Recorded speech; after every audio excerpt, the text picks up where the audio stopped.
Donc, je vais tout de suite passer la parole à Moussa Waïd pour nous parler du métier de gestionnaire en réseau télématique. Moussa, je te laisse la parole si tu es prêt. Oui, bonjour à toutes et à tous. Je suis Moussa Waïd, je suis formateur à l'UFP. Je donne les cours de tout ce qui concerne les réseaux pour les chefs d'entreprise. Et je vais vous présenter pour le moment le métier d'administrateur réseau. Et donc ici, c'est une formation qui consiste à former les étudiants pour être capables de gérer un réseau d'entreprise, c'est-à-dire un réseau d'une petite entreprise ou bien d'une grande entreprise, ou bien un réseau WAN qui concerne, par exemple, la communication entre, par exemple, la ville de Namur et la ville de Liège. Donc, on va s'occuper de tout ce qui concerne, on va voir tout ce qui est matériel. Hein, donc, on va étudier d'abord le matériel, voir comment ça fonctionne, et après tout ce qui est logiciel. Et après, on va s'occuper de tout ce qui est communication entre ces supports physiques. Donc là, on va commencer par un réseau d'entreprise, comment ça fonctionne, le mettre en place. Donc, c'est à partir de la pratique qu'on va aller aborder par après la théorie. Donc, on ne fait pas la théorie et après la pratique. Donc, en pratiquant, en même temps, on regarde tout ce qui est pratique. Donc, la finalité de cette formation, c'est que l'étudiant, elle est capable d'aller travailler du jour au lendemain, quand il termine cette formation, d'aller travailler, être opérationnel dans le monde du travail. Et cette partie-là que je vais présenter aujourd'hui, c'est plus une partie qui concerne la sécurité des réseaux. Donc ici, c'est un nouveau métier et donc ce cours-là ou bien cette formation-là consiste à sécuriser un réseau d'entreprise. Donc, il faut avoir déjà des connaissances dans le domaine et on va commencer à attaquer. Donc, il faut apprendre à attaquer pour se protéger. Donc là, on va rentrer vraiment dans les détails, comment les hackers ou bien comment les gens, comment ils utilisent les failles de sécurité d'une entreprise, soit les failles de sécurité qui concernent tout ce qui est matériel physique, soit les failles de sécurité qui concernent aussi les logiciels. Donc, nous serons capables, par exemple, de mettre un environnement de travail, le sécuriser avec des firewalls et essayer de trouver les failles de sécurité, c'est de sniffer les paquets, de regarder les transits de paquets. Ça veut dire qu'on va rentrer vraiment au cœur du réseau. Donc, on va apprendre ces techniques-là pour se protéger. OK? Donc, on ne va pas apprendre pour aller attaquer les autres, non. On va apprendre pour se protéger. Et donc, si vous regardez actuellement, eh ben, tout le monde parle de tout ce qui est sécurité réseau parce que toutes les transactions bancaires ou bien tout le trafic concernant les entreprises, il se fait via des réseaux WAN ou bien des réseaux LAN ou bien des réseaux Wi-Fi. Et donc là, on va essayer de sécuriser cette information-là qui transite d'une machine vers une autre, ou bien d'une ville vers une autre, ou bien d'un pays vers un autre pays. OK? Et donc ici, on aura aussi un cours qui concerne la gestion de projet. Hein, et donc, ce cours-là, il va englober tout ce qui tourne autour du réseau actuel, hein, c'est-à-dire les logiciels ou bien le matériel qui existe actuellement. Et on va essayer de combiner tout ça et faire un réseau de grande ampleur, ce qu'on appelle un WAN. Voilà. Ok, merci Moussa. Alors, C'est vous. je vais passer maintenant la parole à Mohamed pour les deux métiers, donc administrateur conseil en réseau télématique et technicien réparateur mini et micro-ordinateur. Merci Benoît. Bonjour tout le monde. Donc, Mohamed Adjili, formateur à l'UFP et aussi prof à la Haute École de Bruxelles. Donc, pour le premier métier, administrateur et conseil réseau, je précise que mon collègue Moussa a parlé de gestionnaire réseau, donc le nouveau métier. Moi, je parle d'administrateur, donc c'est, on va dire, une échelle un peu moins par rapport au premier métier. Donc, c'est une formation, donc, bien sûr, accessible à partir de la 6e année secondaire et qui permettent à la personne d'avoir les compétences de faire l'administrateur d'un réseau dans une petite et moyenne entreprise. Bien sûr, ça veut dire l'acquisition de toutes les compétences qui permettent de comprendre c'est quoi un réseau, quels sont les éléments d'un réseau, tout ce qui est communication, protocole au niveau logiciel, matériel, tous les équipements, routeurs, switch et ainsi de suite, en plus de toute installation logicielle, c'est-à-dire les systèmes d'exploitation qu'on peut utiliser, en plus, je veux dire, de techniques ou de technologies qu'on va implémenter au niveau du routage, au niveau de switching. Donc, on va aborder si vous voulez, routage statique, dynamique, la même chose pour tout ce qui est VLAN, VPN et ainsi de suite. Et donc, en finalité, la personne aura des compétences pour gérer tout un réseau. Elle peut bien sûr travailler comme conseiller. Et la formation de chef d'entreprise, donc elle est réfléchie de telle façon, on a déjà normalement des cours de gestion pour permettre d'ouvrir sa propre boîte et après travailler, je veux dire, pour son propre compte. Voilà, donc ça, c'est en général. Peut-être après, M. Divoul parlera des stages ou d'autres, je veux dire comment ça se passe, mais vraiment, le mieux, c'est d'allier, bien sûr, pratique et théorie. Mais comme M. Ouaïd a dit, donc, on travaille plus avec de la pratique, donc c'est pas un cours théorique donc vraiment, donc les notions théoriques est directement attaquées à la partie pratique, donc on passe par l'installation des systèmes d'exploitation nécessaires, puis après installation, je veux dire des serveurs qui permettent la mise, je veux dire, en œuvre du réseau, tous les éléments, configuration des routeurs, création de VLAN et ainsi de suite. Donc, c'est vraiment des compétences, on va dire, techniques et pratiques. Et comme j'ai dit, pour les débouchés, donc on peut travailler à son propre compte, on peut travailler dans une société, mais quels sont les éléments donc, qui vont être, comment dirais-je, présentés pour le travail? C'est les compétences en informatique, mais bien sûr un peu spécialement au niveau réseau. Donc c'est un petit peu… Après, bien sûr, après certaines expériences, on peut travailler comme un conseiller donc, de réseau.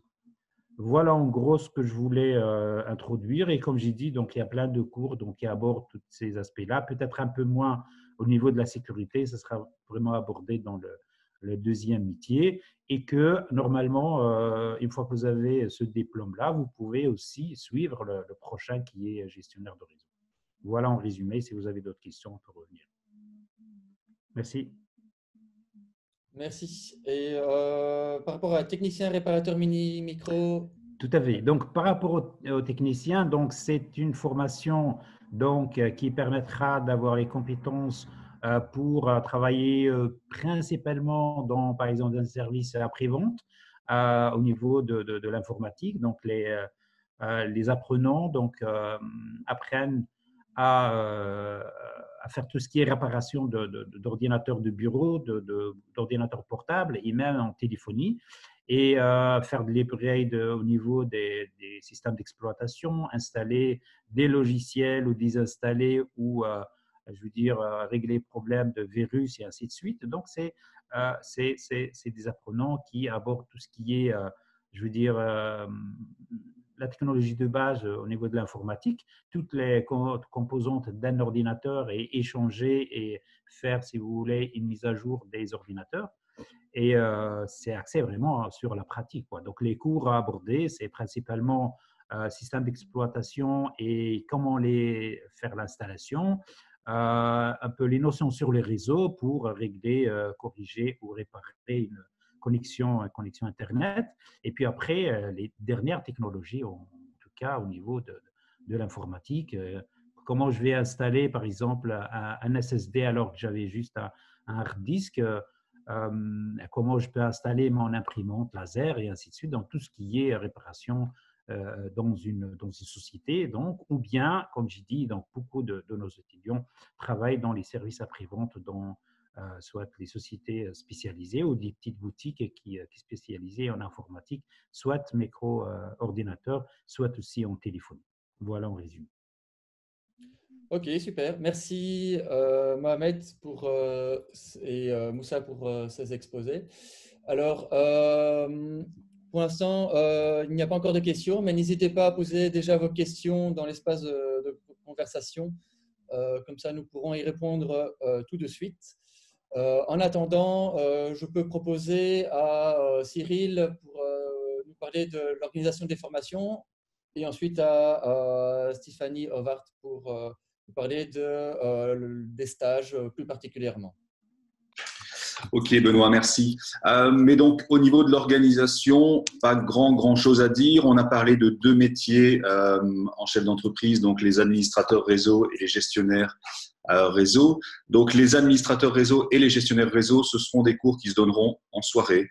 4 soirs semaine pour les administrateurs réseau, 3 soirs semaine, lundi, mercredi, vendredi, probablement pour les gestionnaires de réseau télématique.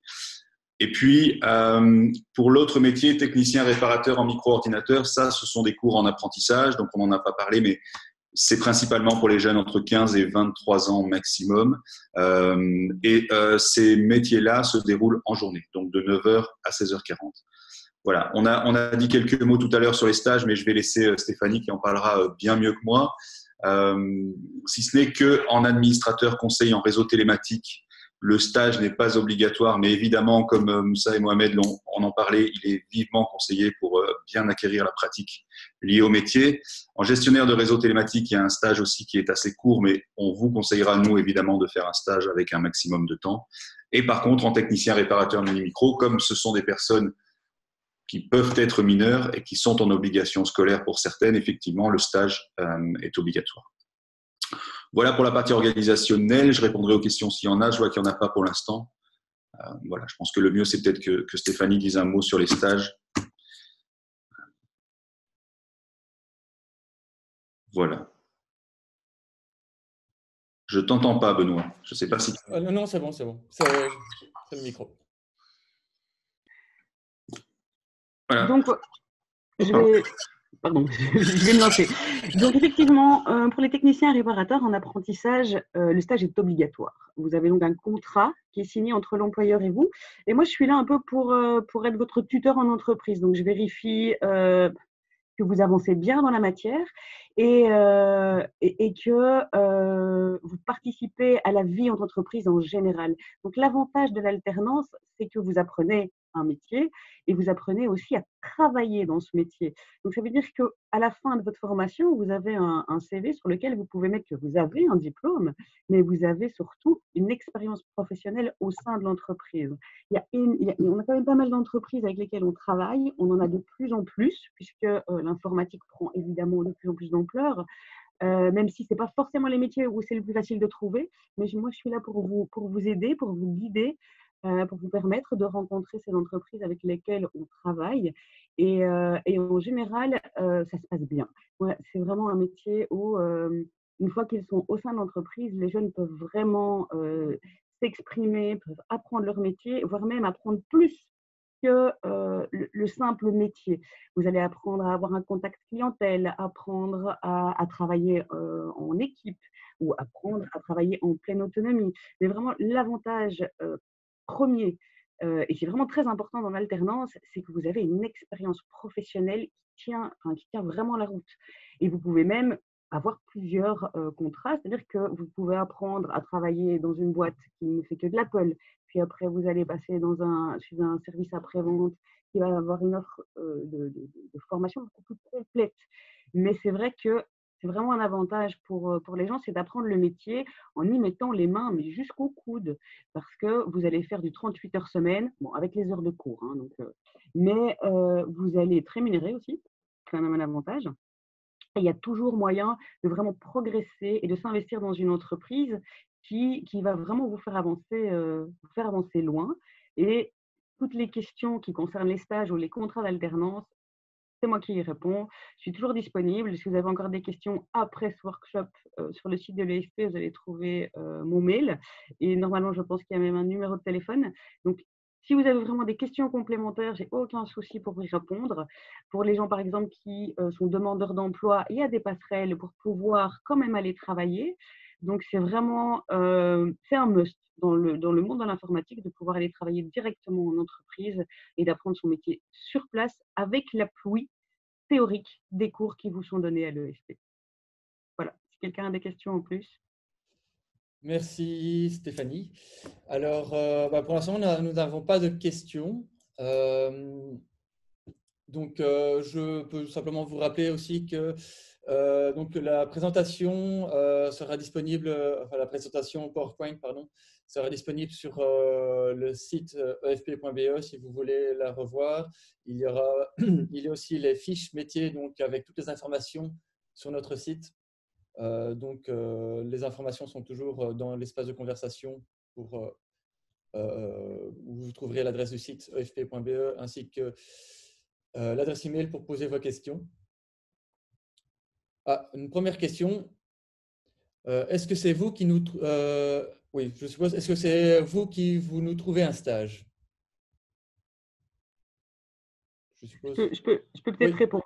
Alors, je ne vous trouve pas un stage, je vous fournis une liste de patrons avec lesquels on a l'habitude de travailler. Alors, cette liste n'est pas fermée. Si vous trouvez un autre employeur qui peut correspondre à ce que nous, on réclame au niveau administratif et cursus, vous pouvez ouvrir ça. Moi, je ne vous place pas en entreprise. Vous allez aussi devoir apprendre à faire un CV et à vous présenter. Et si vraiment vous avez des réelles difficultés, il y a des endroits où on peut vous aider à faire ces CV, ces lettres de motivation, mais je ne vous place pas en entreprise. Je vous guide vers les entreprises et je peux vous soutenir. Je suis vraiment là pour ça. Mais vous allez vraiment apprendre aussi à rentrer sur le marché de l'emploi. Et donc, parfois, c'est vrai, à attendre plusieurs semaines, voire parfois plusieurs mois avant de trouver le bon patron, la bonne entreprise. Et le tout, c'est de persévérer et de vraiment chercher. Mais je suis là pour vous aider, mais je ne vous place pas. Ça vous permet aussi de trouver la bonne personne avec qui ça colle. Parce que apprendre son métier en entreprise, c'est pas juste travailler dans l'entreprise. Ça veut dire qu'il faut trouver un patron qui a envie de vous apprendre et de vous porter plus loin. Donc ça, c'est vraiment, c'est à vous à trouver l'endroit où ça clope. Et moi, je suis là pour vous fournir une liste de patrons. Et si vous avez des nouveaux patrons, c'est moi qui leur expliquerai comment ça fonctionne et tous les papiers qu'ils doivent remplir. Voilà. Ok, merci. Alors, on a encore un peu de temps, donc n'hésitez pas. Si jamais il y a encore des choses à dire, aussi, je fais appel à nos invités pour, si vous avez encore un mot. S'il n'y a pas d'autres questions, on va encore attendre 2-3 minutes. Et s'il n'y a pas d'autres questions, on arrêtera ici le workshop. Donc, en attendant, je remets le partage d'écran. Alors, comment se passent les inscriptions? Alors ça, je pense que ça peut être Cyril. Ouais, je vais donc. Alors, au niveau des inscriptions, effectivement, c'est pas encore extrêmement clair pour le moment, puisqu'on est dans une situation un peu compliquée. Donc, on est en train d'y réfléchir. La direction de l'EFP est en train d'y réfléchir. Il est probable que les inscriptions commencent très prochainement, dans les jours ou les semaines à venir, et qu'elles se fassent dans un premier temps sur rendez-vous. Donc, probablement que les différents pôles, et nous, en l'occurrence, on ouvrira un jour, 2 jours, 3 jours d'inscription, je ne sais pas encore, et qu'on vous recevra pendant cette période-là sur rendez-vous. En tout cas, jusqu'au 24 juillet, date à laquelle l'EFP sera fermé pour 2 semaines, les 2 semaines de vacances d'été, nous, on sera là à des plages bien précises pour répondre à vos questions et pour vous inscrire. Voilà. Et par la suite, les autres années, logiquement, à partir après la semaine de reprise, après le 15 août, effectivement, nous sommes tous présents et il y a aussi des plages d'inscription. Là, c'est pas sur rendez-vous, mais on ne sait pas encore si cette année ce sera comme ça au vu de la situation. En tout cas, nous, on va commencer à inscrire très prochainement et donc très prochainement via le site, vous trouverez les jours d'inscription par pôle. Voilà. Voilà ce que je peux dire sur les inscriptions, Benoît. Merci. Je passe la parole à Stéphanie, pardon. Pas de souci. C'est juste que les inscriptions pour les chefs d'entreprise sont faites à l'EFP, mais pour tout ce qui est apprentis, ça passe d'abord par chez nous en fait, donc par le SFPB, on est dans les mêmes bâtiments. Hein. Donc les apprentis doivent d'abord passer chez les délégués à la tutelle, et là je n'ai pas encore de date.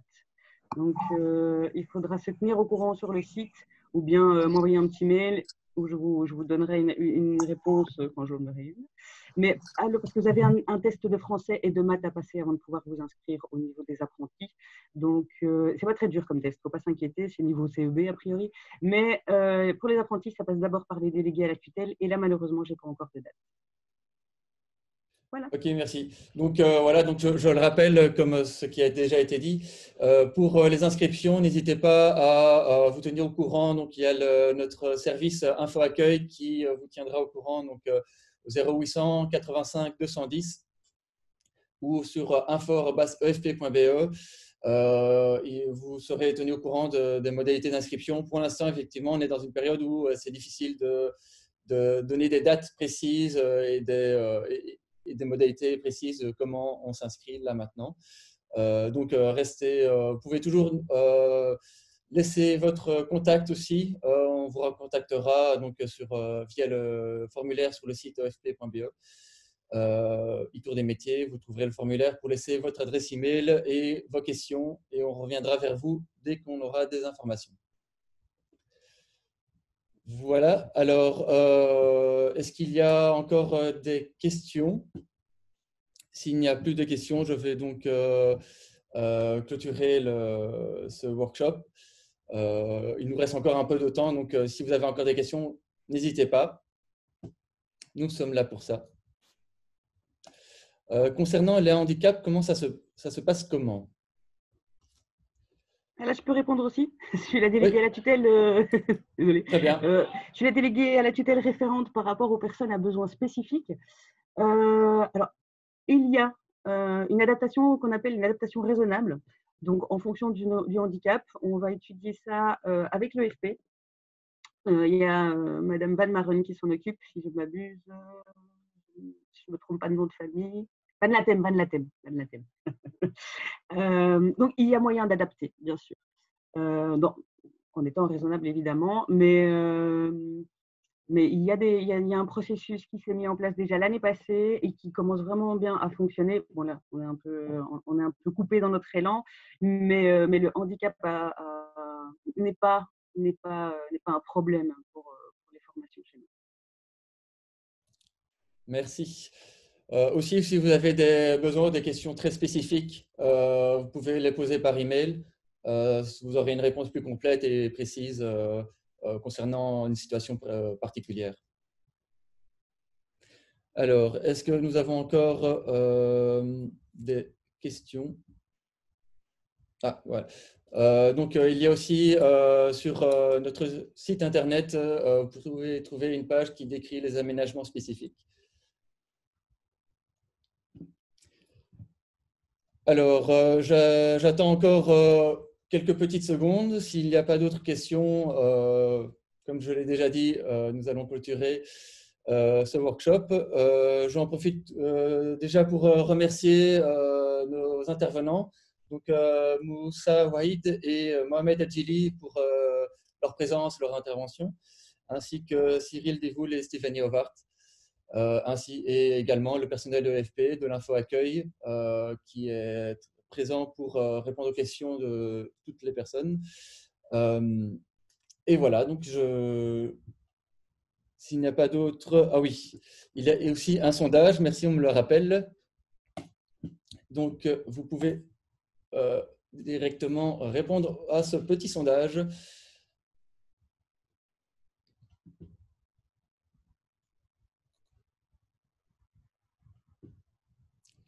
Je vous laisse y répondre tranquillement et nous passerons ensuite à la fin de ce workshop.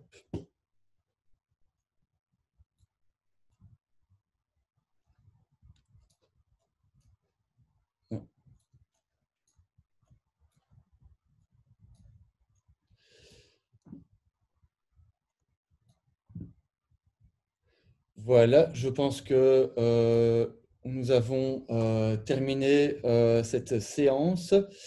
Eh bien, il me reste à vous souhaiter une bonne journée. Et n'oubliez pas, il y a le planning des workshops toujours disponible sur notre page Facebook et notre site internet où vous pouvez voir l'ensemble des autres workshops organisés. Donc, il y a encore jusque vendredi, donc il y en a 7 par jour. N'hésitez pas à consulter la liste et à nous rejoindre dans d'autres workshops. Voilà, je vous souhaite à tous une très bonne journée et à bientôt.